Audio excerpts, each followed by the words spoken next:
सवाल बुलेटिन की शुरुआत करेंगे। प्रदेश में बढ़ते कोरोना के आंकड़ों पर कांग्रेस और सरकार के बीच अब लेटर वॉर की जंग शुरू हो गई है और इस पूरे प्रकरण को पहले सिलसिलेवार समझिए कि कब क्या क्या हुआ। तो आपको बता दें, दरअसल सबसे पहले प्रियंका गांधी वाड्रा ने वेबसाइट की खबर को ट्वीट कर आगरा मॉडल पर सवाल उठाते हुए लिखा, आगरा में 48 घंटे में भर्ती हुए 28 कोरोना मरीजों की मृत्यु हो गई। यूपी सरकार के लिए कितनी शर्म की बात है कि इसी मॉडल का झूठा प्रचार करके सच दबाने की कोशिश की गई।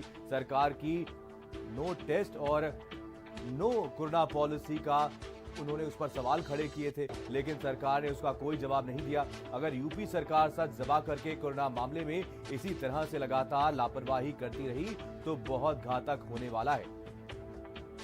वहीं 48 घंटों में 28 मरीजों की मौत की खबरों पर खुद आगरा प्रशासन सामने आया और कोरोना पॉजिटिव मरीजों की मृत्यु के संबंध में सही आंकड़े बताए। वेबसाइट की खबर को झूठा बताते हुए जिला प्रशासन ने आंकड़ों की जानकारी देते हुए कांग्रेस महासचिव प्रियंका गांधी वाड्रा को नोटिस भेज दिया और कहा कि 24 घंटे में प्रियंका गांधी खंडन करें। फिर क्या, प्रियंका गांधी ने फिर से बड़ा पलटवार करते हुए मुख्यमंत्री के प्रमुख सचिव का पत्र ट्वीट किया और लिखा कि इस गोपनीय पत्र में कोरोना को लेकर के तथ्य हैं और नो टेस्ट नो कोरोना पर तकरार हो गई।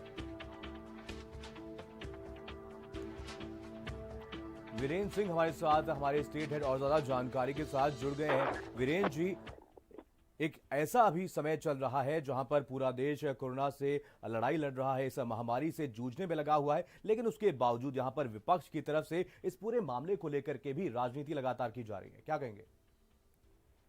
देखिए, बिल्कुल, जब कोरोना लगातार बढ़ा है, शुरुआत में जिस तरह का डर था जी, उस समय के बाद से थोड़ा लोगों में हिम्मत आई है। हाँ, और सरकार ने लगातार टेस्ट की संख्या भी बढ़ाई है, कारोबार खुले हैं। बिल्कुल। लेकिन बार बार ये सवाल विपक्षी दलों द्वारा और तमाम लोगों द्वारा सरकार पर दागे जा रहे हैं कि कोरोना के टेस्ट कम हो रहे हैं, इसकी जानकारी सही नहीं दी जा रही है जी। इस बात को लेकर मुख्यमंत्री कार्यालय भी नाराज है। उसने जिला अधिकारियों को पत्र लिखा है कि आखिर ये आंकड़े जो शासन में मौजूद हैं और जिलों से जो आ रहे हैं वो भिन्न क्यों हो रहे हैं, हाँ, इन पर कार्रवाई की जाए। इसी बीच इसको लेकर प्रियंका गांधी ने जो आगरा के मामले को लेकर जो उठाया था उस पर आगरा के जिलाधिकारी द्वारा जानकारी दी गई थी कि ये गलत है। प्रियंका गांधी का जो ट्वीट है वो जो सवाल था, लेकिन अब कांग्रेस उस पर पलटवार कर रही है। तो पहले बस को लेकर कांग्रेस और सरकार के बीच विवाद हुआ, अब आगरा को लेकर फिर नया विवाद शुरू हो गया कि आंकड़े छुपाए जा रहे हैं। उत्तर प्रदेश में कांग्रेस एक तरह से कहा जाए सरकार से मुख्य विपक्षी दल के तौर पर लड़ रही है। वीरेंद्र जी, आप बने रहिए हमारे साथ। सुरेंद्र राजपूत जी जुड़ गए हैं, कांग्रेस से हैं। सुरेंद्र राजपूत जी, सबसे पहले तो स्वागत है आपका भारत समाचार में। यहाँ पर प्रियंका गांधी वाड्रा जी की तरफ से एक बड़ा ट्वीट किया गया है, जहां पर इस ट्वीट में प्रियंका गांधी वाड्रा ने मुख्यमंत्री से स्पष्टीकरण भी मांगा है। आगरा में बढ़ते आंकड़ों को लेकर के उन्होंने मुख्यमंत्री योगी आदित्यनाथ से स्पष्टीकरण मांगा है, क्या कहेंगे सबसे पहले आप? देखिए, बहुत स्पष्ट बात है कि शासन सत्ता के बड़े अफसर स्पष्टीकरण मांग रहे हैं आगरा के डीएम से। अखबारों में खबर निकल रही है उन आंकड़ों की जो छुपाए जा रहे हैं, और उनकी जगह पर आगरा के डीएम और आदित्यनाथ योगी जी अपनी सारी ऊर्जा श्रीमती प्रियंका गांधी जी के खिलाफ खर्च कर रहे हैं। सुरेंद्र जी, आपको क्यों लगता है कि ऐसे आंकड़े छुपाए जा रहे हैं? क्या वजह हो सकती है इसके पीछे? मैं क्या बताऊं, आप मुख्य सचिव का पत्र पढ़िए, उसमें सब कुछ लिखा हुआ है कि आप आंकड़े छुपा रहे हैं, आप गलत आंकड़े दे रहे हैं जी। हम कहाँ कह रहे हैं ये बात? ये तो सरकार का एक महत्वपूर्ण अंग मुख्य सचिव कह रहा है कि आप आंकड़े छुपा रहे हैं। जी, सुरेंद्र जी, आप बने रहिए। चंद्र मोहन जी हमारे साथ जुड़ गए हैं, बीजेपी के प्रवक्ता हैं। चंद्र मोहन जी, भारत समाचार में स्वागत है आपका। चंद्र मोहन जी, एक ऐसा ये समय चल रहा है जहां पर पूरा देश कोरोना से लड़ रहा है, इस महामारी से लड़ रहा है, लेकिन उसके बावजूद विपक्ष की तरफ से सरकार के ऊपर वार पर पलटवार यहां पर किया जा रहा है, इस पर क्या कहेंगे आप? देखिए, विपक्ष क्या, ये प्रियंका वाड्रा पूरी तरीके से घिनौनी राजनीति कर रही है, ओछी राजनीति कर रही है जी। और वो उनका ओछापन लगातार तथ्य झूठ के आधार पर खड़ा हुआ है, झूठ की बुनियाद पे खड़ा हुआ है। आगरा को लेकर उन्होंने ट्वीट कर दिया, वहां के जिलाधिकारी जी ने उनको रिप्लाई कर दिया। उसके बाद में उनको अपने ट्वीट को ठीक करना चाहिए था, जिलाधिकारी जी को धन्यवाद करना चाहिए था कि हमारे को ये सूचना गलत मिली, बात खत्म हो जाती। बिल्कुल। लेकिन वो केवल और केवल विभ्रम पैदा करने की कवायद कर रही हैं और ये पहली बार नहीं हो रहा है। आपने देखा, हमने देखा, सबने देखा कि जिस तरीके से जब उत्तर प्रदेश में सर्वाधिक ट्रेनें आने लग गई, उत्तर प्रदेश में श्रमिकों के लिए काम होने लग गया, तो उन्होंने पतंगड़ खड़ा करने के लिए बस की राजनीति शुरू की। बिल्कुल। जो स्कूटर और टेम्पो के रूप में थी, जो बसें थी नहीं। माननीय उच्च न्यायालय ने उस पर आईना दिखाने का काम किया कि प्रियंका वाड्रा जी ये आईना है, इसे देख लीजिएगा। बिल्कुल, बिल्कुल। लेकिन वो आईना देखने को तैयार नहीं। इसी प्रकार से कानपुर वाला प्रकरण उन्होंने कर दिया, उनको पता ही नहीं, क्योंकि वो ड्राइंग रूम की पॉलिटिक्स करती हैं, ट्विटर पॉलिटिक्स करती हैं, इसलिए उन्हें कोई सच नहीं पता है। उन्नाव में भी उन्होंने यही किया, एक किसान को कह दिया कि किसान मर गया, तो जबकि वो किसान जिंदा था। इसी प्रकार से जब सीआईए पहला प्रोटेस्ट हो रहा था, उन दिनों एक महिला पुलिस उपाधीक्षक पर आरोप लगा दिया कि मेरा गलेवान पकड़ा, जबकि वो किस हालत में अपना जॉब को कर रही थी। तो ये सारे प्रकरण बताते हैं कि प्रियंका वाड्रा केवल और केवल झूठी और मक्कारी पूर्ण राजनीति कर रही हैं। वो किसी भी हालत में उत्तर प्रदेश सरकार को बदनाम करना चाहती हैं और प्रोपगंडा की राजनीति कर रही है प्रियंका वाड्रा। चंद्रमोहन जी, यहाँ पर सवाल ये भी है कि अगर आगरा में बढ़ते आंकड़ों को लेकर के अगर यहाँ पर प्रियंका गांधी वाड्रा की तरफ से एक एक्शन प्लान या फिर कोई रणनीति अगर बताई जाती जिससे इस सिचुएशन को कंट्रोल किया जा सके, तो शायद जनता के लिए भी बहुत अच्छा होता।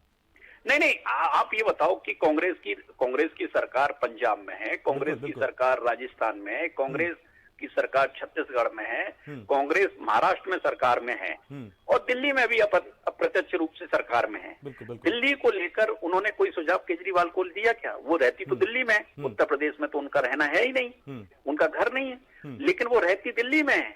दिल्ली पर कोई टिप्पणी नहीं की है। जब उत्तर प्रदेश के मेरे श्रमिकों को दिल्ली की सरकार ने षड्यंत्र पूर्वक निकाला, प्रियंका वाड्रा के मुंह से एक शब्द नहीं निकला। क्यों नहीं निकला?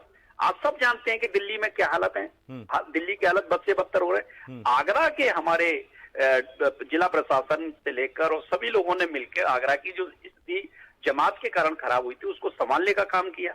आप उनको प्रोत्साहित नहीं कर रहे हो। आप सरकार पर प्रश्न उठाओ ना, आप मुख्यमंत्री जी पर प्रश्न उठाओ। आपको उनसे नफरत है, मैं मानता हूँ आपको नफरत है। अखिलेश प्रताप सिंह कांग्रेस के नेता हमारे साथ जुड़ गए हैं। अखिलेश जी, स्वागत है आपका भारत समाचार में। यहाँ पर कांग्रेस महासचिव प्रियंका गांधी वाड्रा ने एक ट्वीट किया है जहां पर उन्होंने आगरा में कोरोना के बढ़ते आंकड़ों को लेकर के एक ट्वीट किया और यहाँ पर सीएम योगी आदित्यनाथ से स्पष्टीकरण भी मांगा है। क्या कहेंगे इस पे? देखिए, जो भी सरकार पे सरकार की कहीं विफलता है या कमी है जैसे ठीक करने की आवश्यकता है उसको इंगित करेगा जी, वो चाहे कांग्रेस पार्टी हो या पत्रकार हो, उस पर तो मुकदमा होना है। ये जो जैसे बोलते हैं ना तानाशाही सोच, विपक्ष या मीडिया का यही कर्तव्य होता है कि सरकार की व्यवस्था में यदि कहीं कोई कमी रह जा रही है या उस व्यवस्था को सुचारू ढंग से नहीं लागू हो पा रहा है, कोई उसका मिसयूज कर रहा है, कहीं कोई सफर कर रहा है, तो उसको इंगित करता है जिससे सरकार के जानकारी में बात आवे और सरकार उसको ठीक करे। और सरकारें इसको पॉजिटिव वे में लेती रही है भी यही व्यवस्था हमारे लोकतंत्र की, हमारे संविधान की जी का या मीडिया का कर्तव्य है कि अगर उसकी व्यवस्था में कोई खामी या खराबी है तो उसे हम उजागर करके उसको बतावें। बिल्कुल। तो लेकिन यहाँ तो उल्टा है, अगर आपने कहीं कोई कमी है, ये मान के चलते हैं कि हमें कोई कमी नहीं है, किसी तरह इग्नोर करते रहे कोरोना को, 54 दिन बाद जाके इसी तरह इग्नोर करते रहे पाकिस्तान को, अरे चाइना को 42 दिन बाद जाके। अखिलेश जी, हमारे साथ बीजेपी के प्रवक्ता चंद्रमोहन जी भी जुड़े हुए हैं। चंद्रमोहन जी, क्या कहेंगे इस पे आप?